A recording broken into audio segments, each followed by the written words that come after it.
ምዕራፍ 12 እግዚአብሔርም ሙሴን እንዲህ ብሎ ተናገረው።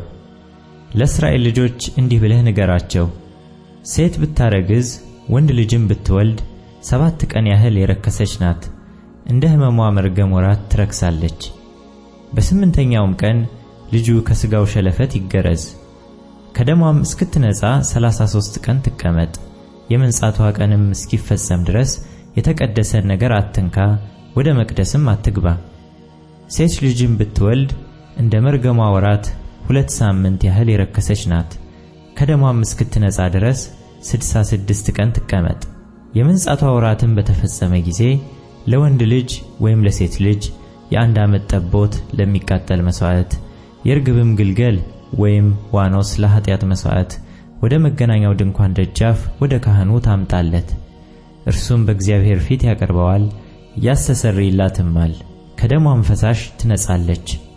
ወንድ ወይም ሴት ለምትወልድ ሴት ሕጉ ይህ ነው።